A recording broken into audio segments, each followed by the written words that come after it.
Olá, pessoal, tudo bem? Galera do sexto ano, né? Hoje nós faremos aí a revisão do conteúdo que vai ser cobrado na sua prova, beleza? Então você fique atento que nós estaremos discutindo aqui os assuntos que trabalhamos no capítulo 3 e capítulo 4. Tudo bem? Relativamente um assunto que nós já falamos bastante sobre ele, tá? Mas eu vou recordar alguns aspectos fundamentais que você tem que estar atento para a realização da nossa prova. Tranquilos? Então é o seguinte, basicamente, nesses dois capítulos, nós trabalhamos as ideias dos filósofos pré-socráticos. Lembram? Se eu falo filósofo pré-socrático, naturalmente são aqueles pensadores, né, que cronologicamente dá para a gente ter uma noção que vieram antes das ideias de Sócrates. Tranquilos? E esses pensadores pré-socráticos tinham algumas características em comum, tá? Eles procuravam investigar o quê? Isso mesmo, a natureza. Não era assim? Por desenvolverem estudos a respeito da natureza, eles ficaram conhecidos como filósofos naturalistas, né? Porque investigavam a física, a natureza. Por isso, ficaram conhecidos também como filósofos naturalistas. Uma outra característica desses pensadores também é que eles romperam aos poucos, né? Aos poucos foram rompendo com as explicações que até então eram baseadas no mito. Lembram que nós já falamos sobre isso? O mito, que era uma narrativa, que tinha a intenção de explicar algum fenômeno e transmitir algum ensinamento.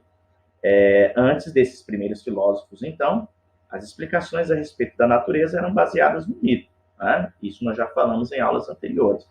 A partir desses pensadores, então, as explicações a respeito dos fenômenos da natureza passaram a ser explicações racionais, ou seja, usar a capacidade de razão, o conhecimento humano para explicar aquilo que até então era baseado no mito. Porque o mito era fantasioso, tinha a ver com divindade, algo sobrenatural. Já a explicação racional tentava entender as leis da própria natureza para explicar os fenômenos que ocorriam ali. Tranquilos? Então, esses primeiros pensadores, esses primeiros filósofos, ficaram conhecidos como filósofos pré-socráticos ou filósofos naturalistas. Tudo bem? Aí nós estudamos também assim, que esses filósofos se organizaram em escolas filosóficas. Foi? Aí nós estudamos a escola jônica, que os principais pensadores da escola jônica, que nós vimos aí, Tales de Mileto, né? Anaxímenes, Anaximandro, né? Também Heráclito, só que Heráclito nós estudamos no capítulo posterior, tá? Especialmente no capítulo 3, que eu vou falar já já, para confrontar com as ideias de um outro pensador, de uma outra escola, da escola eleata, no caso, chamado Parmênides, né? Então, na escola jônica estudamos Tales de Mileto, Anaxímenes, Anaximandro. Depois nós vimos a escola pitagórica, com o principal pensador Pitágoras. Depois nós vimos a escola eleata, com Parmênides, aí confrontou com as ideias de Heráclito, e também um outro pensador, Zenão, da escola de Eleia, né? Escola eleata. E depois nós estudamos também a escola pluralista, que é o que eu vou falar quando citar aí o conteúdo do quarto capítulo. Tudo bem? Então, esses primeiros pensadores investigavam a natureza, a física, com o objetivo de dar respostas sobre a origem, o princípio, a arqué. Tranquilos? Então, eles investigavam a natureza, por isso eram naturalistas, tentavam descobrir e responder sobre a arqué, a origem, o princípio de tudo. Se organizaram em escolas filosóficas, aí cada pensador buscava um elemento que pudesse ser o princípio, a razão, o elemento primordial para tudo o que existe. Tranquilo? Bom, esses pensadores, né, como foram divididos em escolas aí, nós vamos debater aqui, relembrar o que a gente estudou no capítulo 3, e no capítulo 3 nós citamos dois pensadores fundamentais aí, tá? Que foram Heráclito e Parmênides, tá? Que nós já vamos falar a partir de agora as ideias desses pensadores. Tranquilos? Vamos para frente. Heráclito e Parmênides. Heráclito buscava explicar a natureza e dar respostas sobre o princípio da natureza. Já Parmênides começava a refletir um pouquinho mais avançado das ideias de Heráclito aí. Tá? Vamos ver o que existe, principalmente nas ideias de Heráclito, para o nosso entendimento na aula de hoje. Deixa eu diminuir a imagem aqui. Vamos ocupar um espacinho aqui.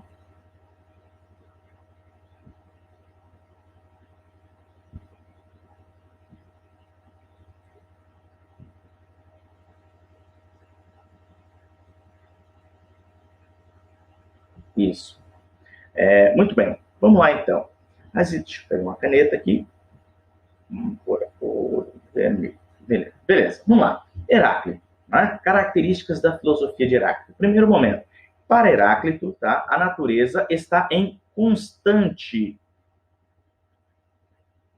ok? Constante movimento. Por quê, professor? Porque, segundo Heráclito, tudo na natureza está mudando o tempo todo. Tá? Então, a característica principal da natureza é o movimento, a mudança, a transformação. Tá? Então, para Heráclito, tudo está se transformando o tempo todo, especialmente transformando em seu contrário. Tipo o quê, professor? Vamos lá. O dia está se transformando em quê?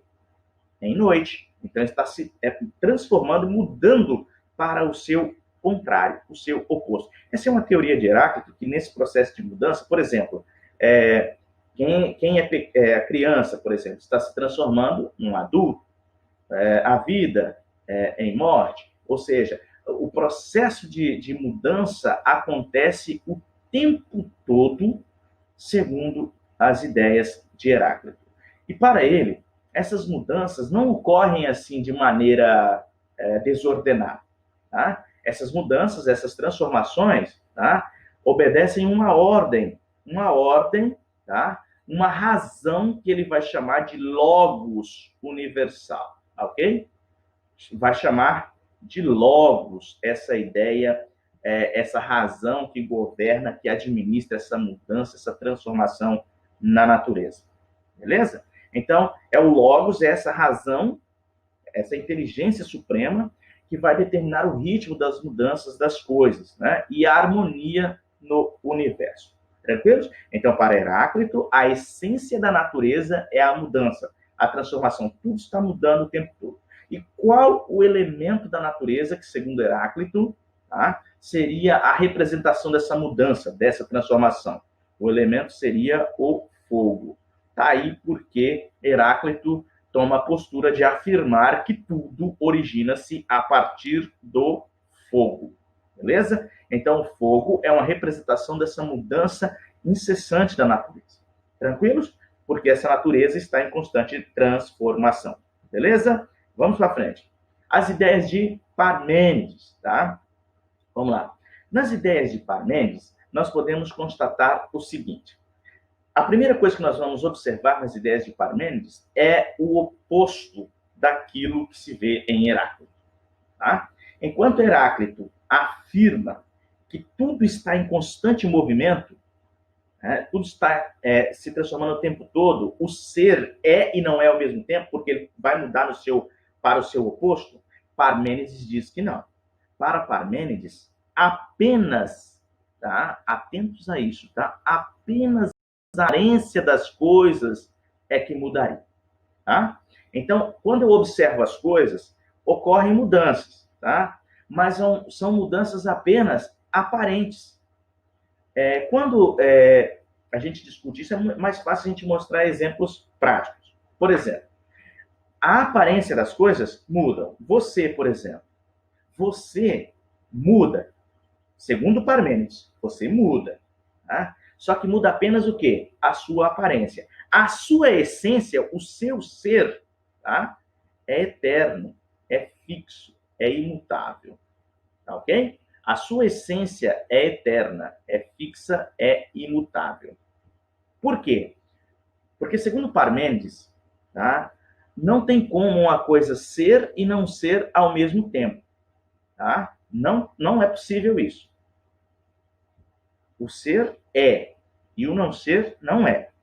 Não tem como a coisa mudar a sua essência. Se a gente mudar a essência de um ser, tá, a essência das coisas, elas deixam de ser o que é. Por exemplo, imaginemos isso aqui, essa garrafinha já está usada já há bastante tempo, né? Vamos lá. Mas essa garrafinha, antes dela estar usada, ela era o quê? Ela era nova. Tá? E está ficando o quê? Velha. Está sendo usada, está ficando velha, né? Está passando tempo. Mas continua sendo o quê? Uma garrafinha. Então, imaginemos que a essência desse ser aqui é ter a característica, a essência de ser garrafa. Agora, se ela era nova, está mudando, está ficando velha, mas continua sendo o quê? Garrafa. Está mudando apenas o que nela? A aparência. Ela era bonitinha, novinha, agora está ficando velha, desbotada, descorada. Tranquilos? Então, para Parmênides, diferentemente de Heráclito, na natureza o que muda é apenas a aparência do ser, porque a essência permanece. A essência, tá, ela é eterna, fixa e imutável. Tranquilos? Portanto, né, uma coisa não pode ser e não ser ao mesmo tempo. Tá? Então, para Parmênides, diferentemente de Heráclito, o que muda é apenas a aparência das coisas. A essência permanece. Tranquilos? Vamos para frente, então. Um outro pensador que também é defensor das ideias de Parmênides, né? É um seguidor das ideias de Parmênides, é o pensador Zenão. Zenão, defendendo as ideias de Parmênides, ele afirmava que o ser é eterno, a mesma afirmação de Parmênides. O ser é eterno, é imóvel e que a mudança, aqui vem uma característica importante, a mudança para Zenão é uma enganação que nós sofremos por parte dos sentidos. Tá? Os nossos sentidos acabam sofrendo uma enganação a respeito do movimento. Tudo jóia? Por que ele defende essa ideia? Ele conta uma argumentação, uma historinha, falando sobre a ideia do paradoxo aí. Como assim, professor? Para explicar que o movimento é uma ilusão dos sentidos, Zenão conta uma historinha.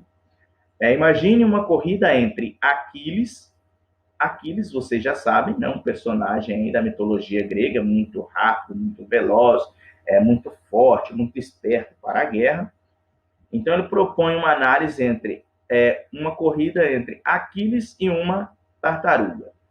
Para provar que o movimento é uma ilusão dos sentidos, Zenão argumenta, tá? Mas o argumento de Zenão é com a intenção de levar o interlocutor, aquele que está debatendo contra ele, a uma ideia absurda, ok? Ele diz assim, se a gente der a vantagem, né, numa corrida entre Aquiles e a tartaruga, se a gente der a vantagem a Aquiles, ou melhor, se a gente der a vantagem à tartaruga, ela sempre estará à frente de Aquiles. Como assim, professor? Vamos lá. Imagine que Aquiles sai aqui do ponto 1. Né? A tartaruga está à frente, porque ela ganhou uma diferença aqui. Né? Então, quando Aquiles chegar ao ponto número 2 ali, tá vendo? Esse ponto número 2 aqui de Aquiles, o atual, na verdade, era o ponto de partida da tartaruga. Então, a tartaruga estaria num outro ponto mais adiante. Então, o argumento de Zenão é assim, se eu der vantagem à tartaruga, ela sempre estará à frente de Aquiles. E é óbvio que estará à frente, porque assim que Aquiles se movimentar, a tartaruga também se movimentará. E, consequentemente, ela estará à frente de Aquiles. Tranquilos? Isso tudo era para levar o interlocutor, aqueles que queriam debater contra as ideias de Parmênides, a uma ideia absurda a respeito do movimento. Tranquilos? Então, guardar no coração a seguinte informação. Heráclito defende a ideia que a essência da natureza é a mudança, a transformação, tudo está mudando o tempo todo, né, no mundo, na natureza. E já para Parmênides, o que muda é apenas a aparência do ser, porque a essência dele permanece. Tranquilos? Vamos avançar mais um pouquinho, então. Já no capítulo 4, tá? No capítulo 4, deixa eu aumentar aqui. Aqui. No capítulo 4, nós vamos abordar as ideias de outros pensadores também do período pré-socrático, tá? Os filósofos naturalistas aí, só que eles vão trazer uma novidade de raciocínio aí, que são os filósofos pluralistas. Atenção, pela palavra pluralista ou plural aqui, qual a ideia que vem à sua cabeça? Quando eu falo a palavra plural, dá a ideia de pluralidade, diversidade, variedade. Tranquilos? Beleza? Então vamos lá. Os filósofos pluralistas, diferentemente dos outros pensadores que nós estudamos até aqui, eles afirmavam que não era apenas um elemento da natureza o responsável, o princípio de tudo que existe. Tá? E o que seria então, professor? Para os filósofos pluralistas, a origem da natureza deve-se à combinação de vários elementos, ok? Não, o surgimento da natureza não viria apenas de um elemento, mas da combinação, tá, de vários elementos. Tranquilos? Então, se eu perguntar assim, qual a diferença entre os filósofos das outras escolas, tá, anteriores, para os filósofos pluralistas a respeito da origem da natureza? Vocês devem dizer assim, a diferença é que os pensadores antes dos pluralistas afirmavam ser apenas um dos elementos da natureza o princípio de tudo. Já os pluralistas afirmavam que não, deveria haver a combinação entre os elementos para que as coisas passassem a existir. Tranquilos? Então vamos ver as ideias de alguns desses pensadores aí, tá? Vamos avançar aqui, deixa eu diminuir a imagem. Vamos colocar aqui no cantinho. Isso. Então, os filósofos pluralistas, né, observando a natureza, percebia que havia uma multiplicidade de coisas. Então, o princípio de tudo não poderia, segundo eles, ser apenas um dos elementos, mas a combinação dos 4 elementos da natureza: terra, fogo, água e ar. Beleza? Vamos avançar aqui, então. Empédocles, um dos pensadores pluralistas, né? Para esse pensador aí, tudo se origina dos 4 elementos da natureza, ok? Então, para Empédocles, tudo que existe tem que ter terra, fogo, água e ar, beleza? A diversidade na natureza é explicada pelas diferentes combinações desses 4 elementos, tá? Cada coisa possui todos eles, mas em diferentes proporções. Então, para Empédocles, por exemplo, eu olho uma árvore. Ela teria que apresentar esses 4 elementos aqui, ó, terra, fogo, água e ar. Tá? Mas o que diferenciaria, então, uma árvore de, sei lá, um elefante? Para Empédocles, o que diferenciaria seria a proporção, tá? A proporção desses elementos presentes em cada ser. Tá? Então, o que diferencia uma coisa da outra é a proporção da presença desses elementos no ser. Ok? Então, preste atenção no outro aspecto da filosofia de Empédocles. Para ele, há 2 forças que atuam agrupando ou separando as coisas. Tá? Então, para Empédocles, existem 2 forças que atuam nesses elementos da natureza, fazendo com que eles se unam ou que eles se separem. Tá? Que forças seriam essas, professor? Uma força chamada amor, que seria aquela capaz de unir, portanto, quando a força amor se fizesse presente, os elementos se uniriam e formariam e surgiriam as coisas. Qual a outra força que atuaria? Outra força também poderia atuar aí, né? Que ele vai chamar de ódio. Quando o ódio, a força ódio, se fizesse presente, os elementos se afastariam e as coisas ou o ser deixaria de existir. Tranquilos? Então, para Empédocles, tá? todas as coisas que existem são compostas, né, devem apresentar os 4 elementos da natureza: terra, fogo, água e ar. E sobre esses 4 elementos atuariam 2 forças: o amor, que uniria e faria com que as coisas surgissem, ou o ódio, que faria com que os elementos se afastassem e as coisas deixassem de existir. Tudo bem? Tranquilos até aí? Vamos para frente, então. Vamos lá. Um outro aspecto, né, da filosofia aí dos pluralistas é o pensador Anaxágoras. Anaxágoras vai aprimorar, vai aprofundar um pouco as ideias de Empédocles, que nós acabamos de falar. Tá? Ele vai dizer assim: a natureza é formada de uma mistura, tá? Uma mistura. A mistura do quê, professor? A mistura dos elementos, que nós já citamos aqui, tá?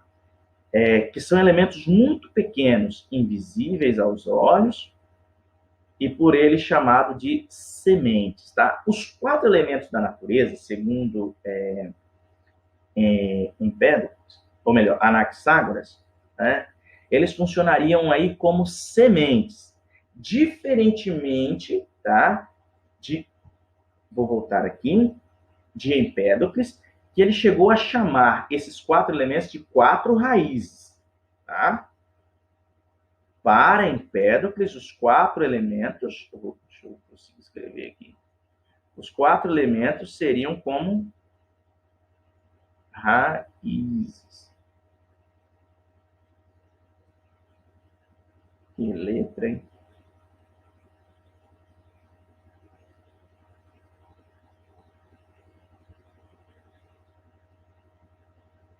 Isso. Seriam como raízes, tá? Os 4 elementos da natureza, para Empédocles.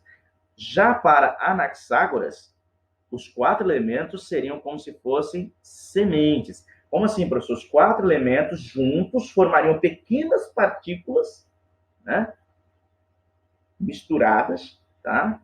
Que seriam invisíveis aos olhos, que eles chamariam de sementes, tá ok?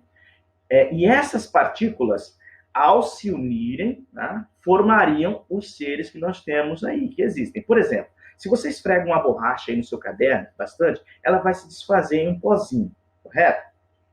É como se fosse aquilo ali. Vamos lá. Eu pego aquele pozinho da borracha e digo que cada uma daquela partícula é como se fosse uma semente composta por 4 elementos, segundo Anaxágoras. Tá? Só que ali no pozinho ela não está combinada de maneira correta. Quando ela está combinada de maneira correta, ela formaria então a sua borracha que você tem aí. Tranquilos? É como aqui na imagem ao lado tem aqui uma pessoa fazendo o castelo aí na areia, né? É como se os grãozinhos de areia fossem chamados de sementes, né? Só que daí eles estão combinados juntos, né? Organizados, formando um castelo. Tranquilos? Só que é o seguinte, como que as coisas passariam a existir? Diferentemente de Empédocles, que falava que atuaria 2 forças aí, o amor para unir e o ódio que separaria, Anaxágoras vai chamar essa inteligência que atuaria para organizar tudo que existe de nous, tá? Então, o que seria isso? O nous seria essa inteligência responsável por organizar tudo que existe, essa inteligência suprema que organizaria a natureza e tudo que existe da forma como está aí. Tranquilos? Vamos avançar então. Para concluir, temos as ideias de Leucipo e Demócrito, que são chamados filósofos atomistas. Vamos entender aqui o que seria isso, professor. Vamos lá. Leucipo e Demócrito, considerados como filósofos atomistas, né? O que significa isso? Eles defendem as ideias, ou a ideia, de que aquilo que Empédocles e Anaxágoras falavam anteriormente, um chamando de 4 raízes, o outro de pequenas sementes, ele chegou a dizer assim, essas pequenas partículas, elas não podem ser compostas de 4 elementos. Elas têm que ser indivisíveis. E o nome dado a uma partícula indivisível, segundo Leucipo e Demócrito, seria átomo. Átomo é uma palavrinha grega que se divide aqui no meio, né? A e tomos. Tá? A é o mesmo que dizer não. Tomos é o mesmo que dizer dividir. Então, é uma partícula indivisível, aquilo que não se divide. Tranquilo? Então, para Leucipo e Demócrito, tudo se origina dos átomos. Tudo é composto de átomo. E os átomos estariam aí na natureza desde sempre. Eles sempre existiram e sempre se movimentaram de maneira espontânea. E como as coisas passaram a existir, professor? Para Leucipo e Demócrito, as coisas existiram a partir do momento em que os átomos se chocavam. Tá? Então, os átomos se chocam e formam as coisas. Então, tudo o que existe, segundo Leucipo e Demócrito, tudo que existe é formado a partir dos átomos. E outra, mas professor, se tudo é formado de átomo, o que diferencia uma garrafa de um livro? O que diferencia é o tipo de átomo que compõe a garrafa é diferente do tipo de átomo que compõe o livro. A quantidade de átomo presente na garrafa é diferente da quantidade de átomo presente no livro. A quantidade de átomo ou a forma como ele está organizado para formar a garrafa é diferente da forma como ele está organizado para formar um livro. Tudo bem? Então, essas pequenas partículas que são chamadas de partículas indivisíveis e invisíveis, Leucipo e Demócrito chamou de átomo. Para Leucipo e Demócrito, então, tudo se origina a partir do átomo. E o átomo, então, seria essa menor partícula, né, invisível. E como que as coisas passaram a existir, professor? Ora, a partir do momento em que os átomos começaram a se unir, se chocar e formar. Então, existem os átomos que compõem a água, os átomos que compõem aqui o plástico, os átomos que compõem, sei lá, o vidro e assim por diante. Tá? O tecido e assim por diante. Tranquilos? Então, para Leucipo e Demócrito, tudo se origina a partir do átomo. Tudo bem? Galera, é o seguinte, reveja aí no seu livro, né, as atividades que nós já trabalhamos, no capítulo 3 e no capítulo 4, inclusive nós já até corrigimos aqui na nossa aula, tá? Qualquer dúvida, mande um recadinho aí que a gente responde o mais rápido possível. Tudo bem? Um forte abraço, bons estudos e até a próxima. Valeu, tchau!